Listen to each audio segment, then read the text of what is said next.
Hi everyone, so this is the SSSDC Round 1 Division 2 motion debrief. So for today, we'll be looking at the proposition and opposition setup and arguments for this motion. So let's look at the motion first. This House would require elected political office holders and their families to make regular use of public services, such as public transport and public health care. So there are quite a number of things you have to unpack in your setup on proposition. So these are the four main things to look out for when you are doing your setup for this motion. Firstly, you need to define what elected political office holders are. So these are public officials that were voted in through democratic processes by the general public.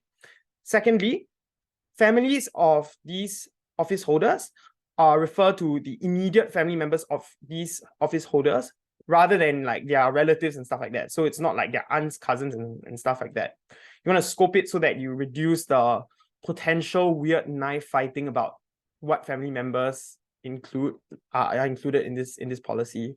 But thirdly, the thing you need to be a bit clear about as well is what public services are. So the motion gives you examples such as public transport and public healthcare. But you also need to really define what public services are at the start of your case, because it's crucial for you to understand that it is a service that is offered by the government that aims to meet your important basic needs for citizens, right? So these services are also funded through your taxpayer revenue, and it's all budgeted by the state, and it's regulated and overseen by the state. Then comes the very loaded term, regular use. So regular use in this particular motion refers to a sustained pattern of using public services as the default option that closely mirrors the average person's use. So you want to be a bit clear about what that necessarily looks like in your policy setup. So in policy debates such as this one, you are required to identify a clear problem or a central controversy or problem in society and a corresponding solution that your side is supporting, which typically is the policy that you are proposing. So what's the problem? How do you go about doing the problem identification? First, you'll probably point out that elected political office holders live, breathe, and think in ivory towers after years of being career politicians and bureaucrats. They are detached from the common citizens' frustrations at inefficient and ineffective public services. You will point out that this requires us to therefore bridge this empathy gap in their minds so that they prioritize reforming and funding these services better. So what's the policy setup then? Firstly, all current elected office holders have to fulfill a weekly quota for regularly using public services. This becomes a part of their job scope, just like going to weekly Meet the MP sessions. For example, they would have to take a set number of hours for using public transport, resort to polyclinics first instead of private clinics. They have to send all their kids to public schools and live in public housing. That's basically what it would be like for them. Secondly, the quota for each office holders can vary based on the needs of the office holder's family size and will aim to closely resemble the average consumption of public services. Thirdly, bodyguards may be provided for them and their families where necessary. And lastly, if they fail to fulfill their quota, they will be given a warning. If they persist, this would get them removed from office. So how do you brainstorm for the arguments? So here are some major questions to really think about in prep time. Firstly, who are the important stakeholders and why? So you'll be thinking about these elected public office holders, their families, minority groups, and low SES people suffering from things like gentrification and structural deprivation due to the neighborhoods that they are living in. You would also probably think a little bit about public servants working in public services, because they are what constitutes the public service and how it's basically regulated and executed. The second question you want to ask yourself is, in prep, why are public services currently inefficient and ineffective? And there are structural reasons often behind these things. So it's all because of some form of state inaction or state failure. So lack of funding, overworked public servants, lack of training, etc. How would you then, and I think the most important question then to ask is, how would the direct experience of office holders and their families improve these public services. So you want to be a bit clear about the mechanisms and the impacts around these critical areas, such as like housing, education, healthcare, and transport. Because a core part of the the propositions case is that you're basically showing that public services are intrinsically tied to your basic rights as a human being. And for you to be able to experience any sort of social mobility, the securing of those basic rights and needs are critical. So you want to basically think a little bit about how you want to scope the mechanisms and impacts around these critical social bastions of uplifting people. So here are some arguments for the proposition to use.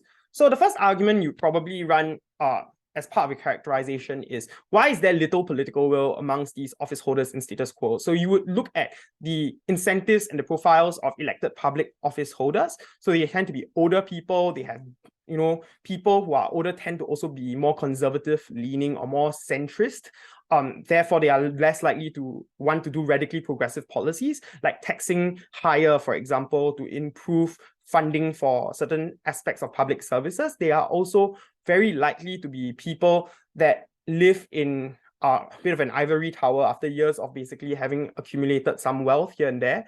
They are probably landowners or property owners themselves, meaning to say that the rental crisis in public housing may not hit them as hard as it does for young couples in status quo. Recognizing things like having to rent a public apartment, or even having lived in a public housing district or neighborhood means that they experience the amenities around that particular area, right? And so what you want to do here is highlight first and foremost what are the critical gaps epistemically and emotionally that they have as a consequence of their incentives and their profiles, like their age, for example, and the political incentives, for example, because of how important political survival is to them. They are more likely to do things like, try and bargain with other political parties that are more progressive for agenda exchanges, which is to say they basically try to use public services, or they may try to hold public services hostage to get perhaps policy concessions in other areas outside of public services. So this looks like, for example, an older politician basically saying to a progressive politician, hey, if you support my policy to, for example, to subsidize technology companies, then I will support your bill to increase funding for healthcare. That sort of thing where you basically hold these important basic needs and rights hostage, so that you're able to extract concessions from your political opponents so that you can achieve your own political agenda. So like these incentives exist and should be pointed out as being something that manufactures these poor and inefficient and ineffective public services. So it's about little political will, but often a lot of times sabotaging as well. Secondly, how do we improve the political attitudes around policy making for public services? And so here you want to compare the best case scenario, which is a politician that isn't a selfish human being, but rather just someone that genuinely wants to care. Why is it that there's still going to be a gap in how they prioritize public services versus someone that has actually lived under the system, the public system? So here you want to be very clear that the abstract theoretical knowledge that you may have, for example, that affordable housing is very important for your ability to remain in school. That there's a statistical connection between securing all those basic needs like healthcare, housing, and all that, and staying in school and getting into college, and then experiencing social mobility. You may know all these things, but often you need the lived experience to really understand the urgency and the reason why we cannot use this issue as a form of leverage against political opponents, or why it's not something that's negotiable. You want to point out that living the whole system, living within the system itself, is powerful for the reason that it humanizes that system for you, right? You want to point out that sending your kids to that school necessarily means that it becomes a lot more real to you that public funding for schools, for example, has a direct consequence on the quality of the classrooms, right? Like if you have overworked teachers and a very poor teacher to student ratio, students don't get enough attention, then there's no psychosocial support, or very little counseling support, for example, and that causing these places or these public schools to see an uptick of juvenile delinquency, and discipline problems, and also undetected learning and developmental disorders like ADHD, dyslexia, and that basically creates a reinforcing cycle a lot of the times. And also things like teachers having to pay out-of-pocket expenses for like stationery for the classrooms because there's just not enough money in the public schools in places like the United States, for example. What you want to do is point out that the proximate consequences of that system is something that basically jolts them into wanting to do something about it, especially when their kid basically looks at them and says, why are you not doing anything about this? Or why is this not something you are making progress on? The idea there is basically that it basically heightens the urgency and the visibility of the problems in a way that is not ignorable right now, because the theoretical knowledge of the system alone doesn't create real consequences for you such that there's a reward for you to actually change the system. Things like, for example, living in a neighborhood that has public housing that isn't well connected because of poor transport infrastructure. The experience of the frustration of squeezing into a very crowded bus or chasing after that last bus before the next bus comes in the next like 30-40 minutes. All those things are quite big inconveniences that are basically something you would be a lot more considerate of, rather than dismissing it as being something that happens to everyone, so you should put up with it, right? You would find that to be a lot more difficult you'll find that a lot more difficult to dismiss as an inconvenience, right? Because that consequence of having more traveling time means an opportunity cost for you to be able to do things like do work, get more rest. So you're chronically fatigued, you're bringing home work because there's so much time being lost if you commute for 2 hours over public transport. These things necessarily mean that there's a significance that you now understand when it comes to accessing good, high quality, efficient, accessible public services. So when we talk about eliminating the tendency for public services to be a battering ram for achieving other policy agendas, we've already covered it earlier when I talked about how public services tend to be something that's a bit of a political bargaining chip for politicians in status quo, right? They basically try as hard as they can to use this to gain leverage against their political opponents. And then when it fails, then they blame the political opponents for it. So they never really undertake any responsibility for themselves. So the political attitude and culture around policy making for public services becomes a lot stronger. So like what happens there is it becomes something that is less likely to be used as a battering ram, even by the centrist older politicians who now have to resort to taking public transport instead of taking their snazzy little BMW to work, right? I think that's something that gives a lot of room for that political attitude change. But also, one of the important things to recognize is that the biggest reason why populism exists, which is to say, the rise of the far right in the United States or in Europe, a lot of those frustrations that led to Donald Trump's election was predicated on public services being very largely inaccessible, inefficient, and ineffective for the people in the Rust Belt as a consequence of taxpayer money going down because of deindustrialization, as outsourcing of manufacturing work move towards the developing world outside of places like Detroit, for example. Then you had this whole rise of the Rust Belt, and that basically created a tax revenue vacuum basically for these cities, and so they couldn't really support public services as much.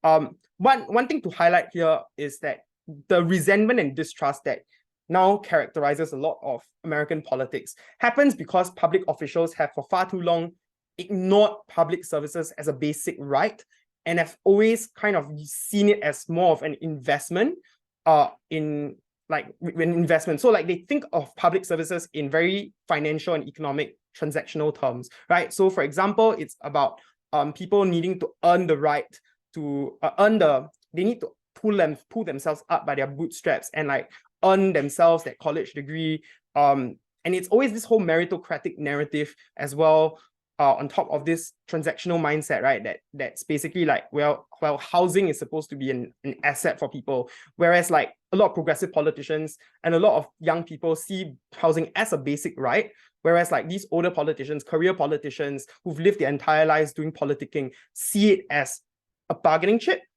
and in a lot of instances they just see it as an investment. Like they see it as an asset. They see housing as an asset, for God's sake.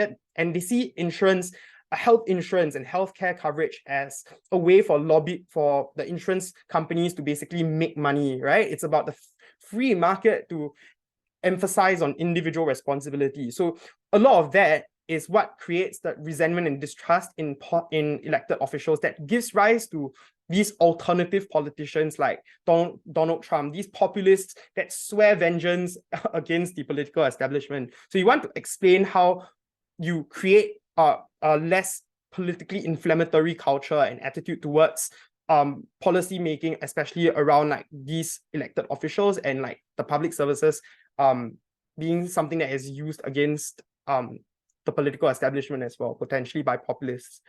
Third, why would this reduce inequality in the long run? So a lot of this is your basic first principles analysis for what are the levers of social mobility. So talking about how in securing the basic needs is necessary for social mobility in the ways that I described earlier on. Being able to explain the effects of affordable, well-maintained housing on your likelihood to stay in school and get a university degree, the ability for you to have access to good public transport and the outcomes on your education as well. Things like your productivity being decreased as a worker happens because you don't have access to public transport infrastructure that connects you to work quickly, to the CBD especially. Well-funded and staffed public schools and polyclinics also have a huge impact on your life chances. Life chances refers to the overall likelihood of you being able to experience a higher quality of life as you grow up, and also for your family intergenerationally. So you need to explain that, and I think a very good frame that you can use for these sorts of debates is to think about how the inefficiency and ineffectiveness of public services actually is a massive tax on the socio-economically vulnerable of society. And therefore, it's more important to prioritize those vulnerable individuals, given that the state has continuously failed them because of political incentives that exist within the status quo, because of willful ignorance, because of complacency, and also because of a sort of dismissiveness around the culture of these public services, right? So thinking about how to reverse that is a quite important frame, I think, that pushes a lot of a moral urgency behind the policy that you're proposing. Fourthly, why is this principally important? I think one of the things you really need to point out is that, one, informed decisions are important as your duty as part of your duty of being an elected official. So obviously you cannot possibly claim to be voting with information if you are missing the lived experiences that are involved in policy in public services. So in this case, you really want to push very hard that listening is not enough, because listening is not creating it's not narrowing the proximity between you and the consequences of your inaction, right? It doesn't change that, basically, is what you want to push. The other thing is that when you're doing this principle thing, you want to point out that in a democracy, as a democratic representative, you have an obligation to basically make decisions to the best of your ability. And this policy enables you to do that. The other part of this principal argument is to point out that because for far too long, public services have been basically held hostage by a very neoliberal, traditional, conservative political establishment, or very centrist, moderate political establishment. As a consequence of them seeing these basic rights and basic needs and amenities as being political currency, as bargaining chips, and because they don't see these things as rights, but rather like investments or assets even, or business opportunities for insurance companies, for healthcare.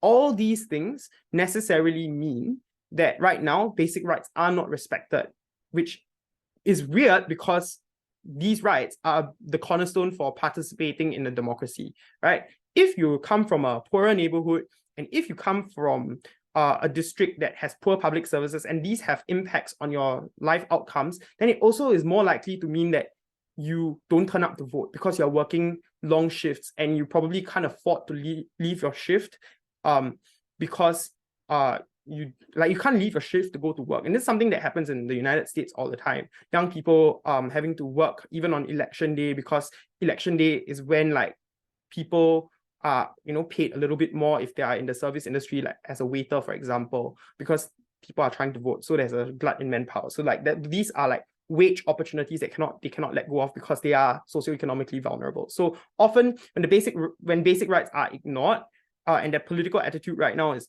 that we see healthcare as a business opportunity for private hospitals and healthcare companies. When we see public housing as a form of asset and investment, that's when you see the increasing financial inaccessibility of these public services.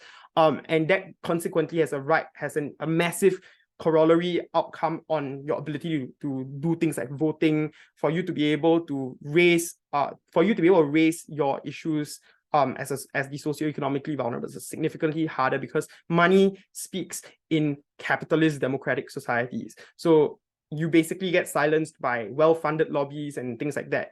Those things harm your ability to get to participate fairly in the democracy. So your basic rights are very important to secure. Public services have to be revamped in terms of its efficacy, but also our political and cultural consciousness needs to rethink the ways in which we conceive of public services and what public services are for at a very basic philosophical level. So what about the opposition's case?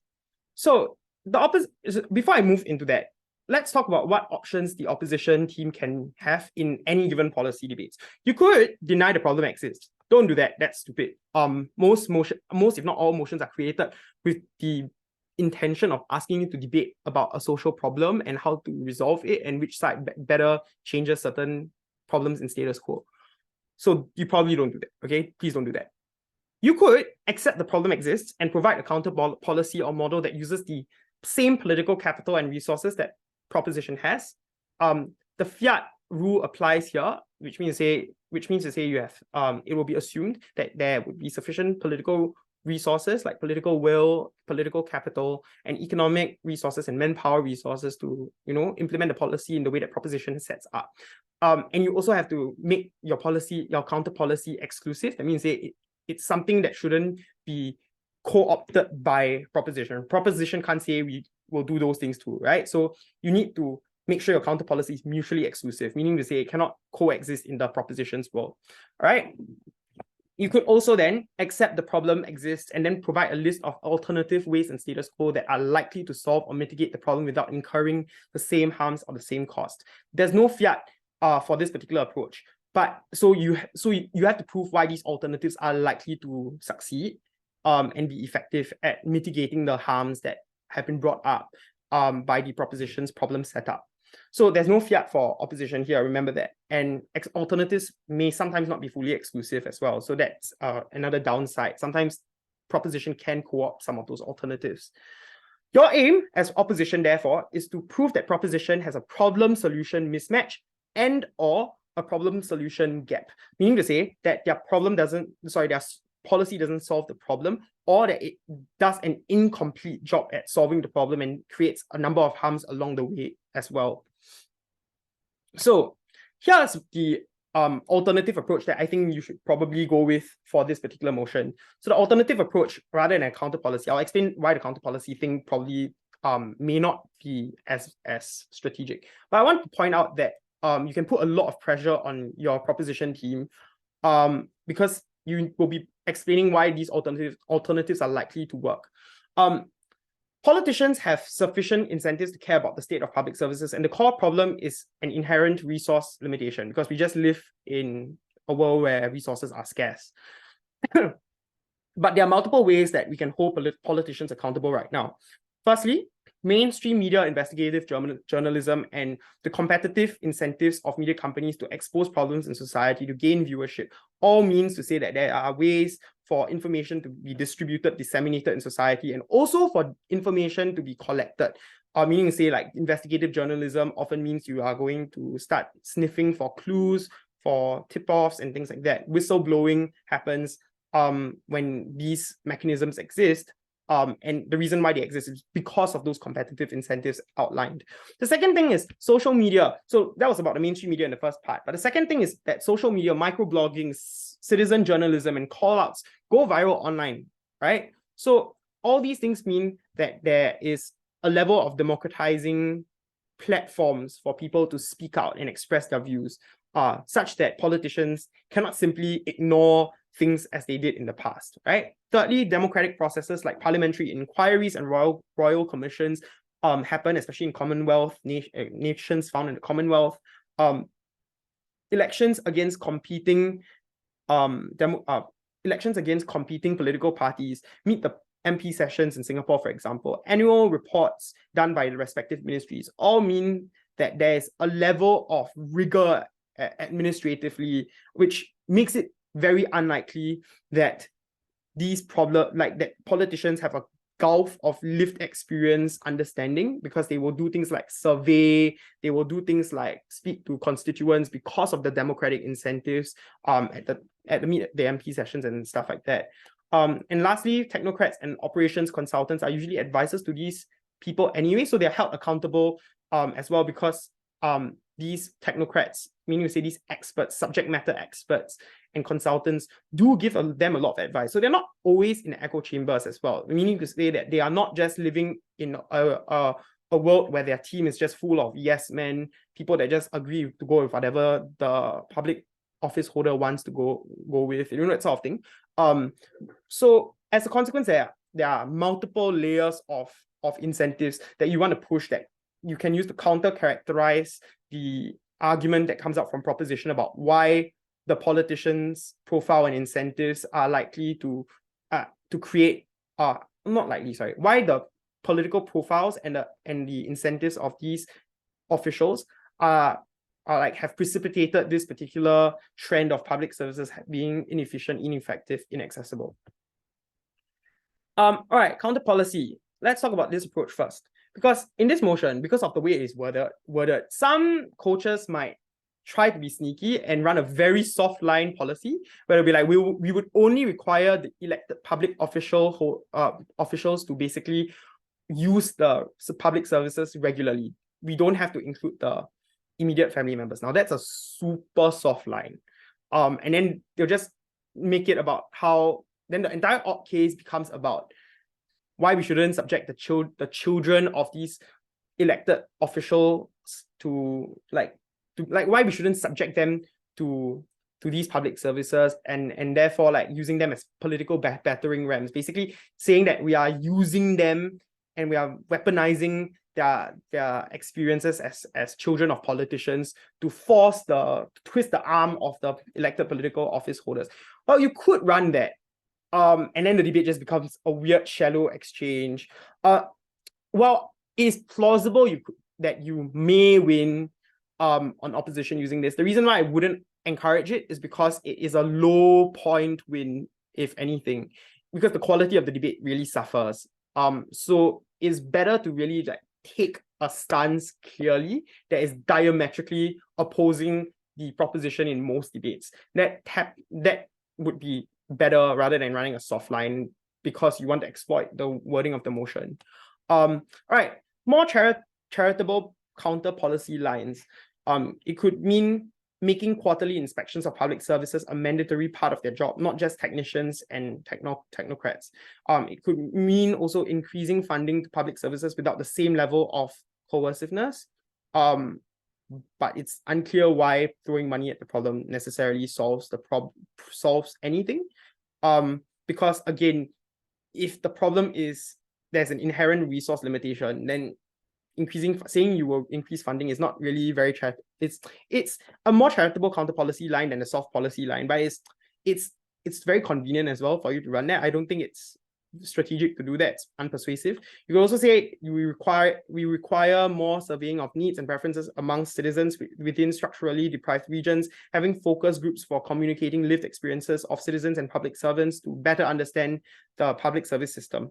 You could do that, but that's something that can be co-opted anyway by the proposition team. So you might as well just go with the alternative approach, which places a lot of pressure on the proposition team to basically run the responses and force them to basically cut their second substantive in the second speaker, for example. You want to place a lot of pressure on the second speaker to respond to these things so that by the time it's third proposition really has a lot of cleanup to do. So you want to really place pressure on them by highlighting existing mechanisms, I think, for this debate. Obviously, disclaimer, like some coaches may or may not have different takes on this. Personally, this is how I would do it because it just makes for a cleaner debate. But yeah. So brainstorming. So again, asking yourself, who are the important stakeholders and why? Secondly, why would such a coercive method fail to make a dent on the problem? Think of the ways in which this basically is an act of utility, right? And thirdly, why would propositions policy create perverse or unintended outcomes that worsens the conditions that we're trying to change here? And then lastly, how does this jeopardize or endanger some previous achievements that were generated by this current system of public services? So you want to think through these three very important questions that you can basically ask in any debate about some sort of heavy-handed governmental policy versus a more libertarian stance. Like these are very common questions you can apply in literally every debate about comparing a big government approach versus a small government approach. So this list of questions is to kind of help stimulate your basic first principles application. So arguments. First, why are the existing mechanisms sufficient at countering the officials' indifference? So here you want to push a lot of the democratic process and a lot of the stuff that was highlighted already in the alternative approach part, right? So I've done quite a bit of explanation there that comes in here. That's basically where you will explain why it's very likely that they are receptive to people's feedback. The reason why is these focus groups that you can do as well, like they do it right now as well. It's just in small groups. Why is it something that they will continue to do? Why is it something that they will consistently factor into their decision making? Because of competition from more progressive, younger politicians. The political establishment, your career politicians, your older politicians do care a lot about the threat that is basically coming at their heels, because younger progressive politicians are slowly but surely gaining a lot of political momentum in a lot of cities right now. Secondly, how does this worsen political attitudes around policymaking? So this is where you want to flip the incentive and attitude arguments that was pushed by the proposition team. And this is where you really show how they jeopardize